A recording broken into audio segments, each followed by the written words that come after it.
만파식적 이야기인데요. 제가 오늘 준비한 그 옛날 이야기입니다. 신문왕과 관련된 재미있는 고사가 있거든요. 제가 한번 차근차근 한번 읽어드리겠습니다. 볼게요. 이모년 5월 초 하룻날에 어떤 박숙청이라는 사람이 아뢰었네요.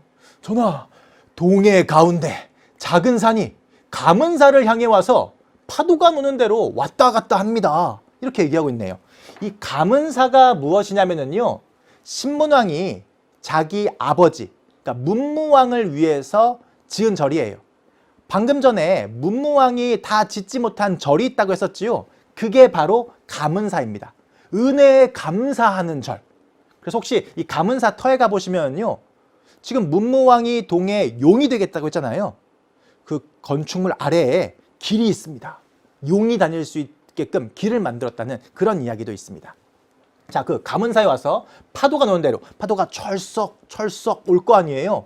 근데 그게 작은 산이 바다에서 왔다 갔다 한대요. 그래서 왕이 이상하게 여겨서 점을 치게 한 거죠.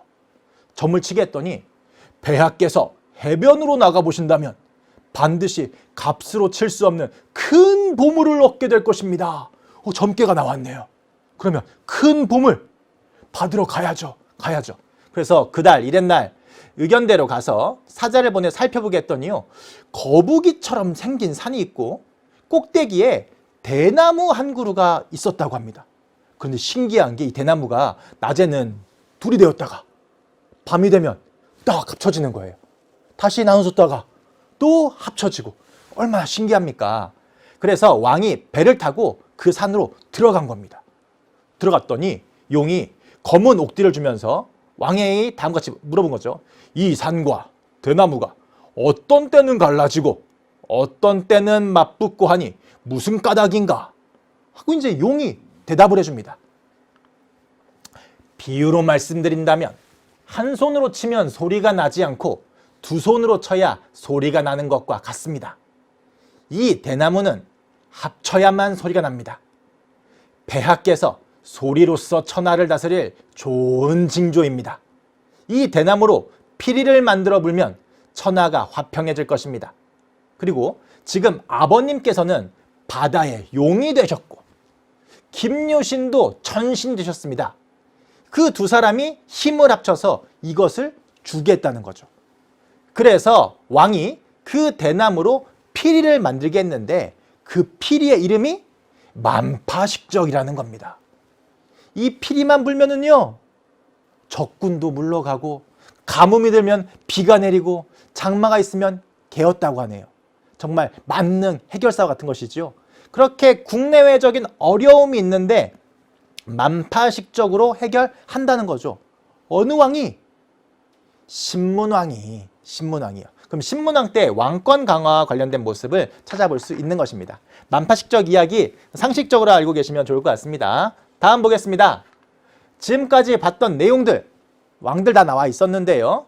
왕들 중에서 주요 내용들 한번 보도록 하겠습니다. 배경이 있었고요. 태종 무열왕은 진골귀족 최초로 왕이 오른 게 포인트였었습니다. 문무왕은 삼국 통일을 완성했던 게 포인트였었고요. 하지만 누가 뭐라고 해도 신문왕이 가장 중요하겠지요. 꼭 외우시면 좋겠습니다. 신문왕이 없죠. 김음돌의 난, 진압 기억해달라고 말씀드렸고요. 관료전, 지급, 노급, 폐지, 그리고 국학 설치, 이렇게 네 가지가 있겠습니다. 지금 여러분들이 올린 댓글에 제 가슴을 울리는 글이 있었습니다. 만파식적이 실제로 있나요? 진짜 있으면 좋겠습니다.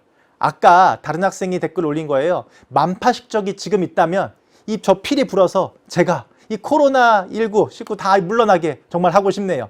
만파식적이 지금 있으면 얼마나 좋을까요? 알겠죠? 다음 보도록 하겠습니다. 두 번째 주제입니다. 통치체제의 정비입니다. 삼국을 통일했잖아요. 그러면 옛날보다 땅이 넓어졌습니다. 다스리는 영토가 넓어졌어요. 그리고 다스리는 사람의 수도 많아졌으니 이제는 통치 방식을 좀 바꿔야 되는 겁니다. 그 부분 보도록 하겠습니다. 첫 번째, 집사부의 강화인데요. 이 신라는 국왕권과 대립되는 귀족의 힘이 상당히 센 편입니다. 그 귀족의 대표가 누구였었냐면 법흥왕 때 설치했던 상대등이란 관직이 있었습니다. 그래서 상대등이란 직위가 있었어요.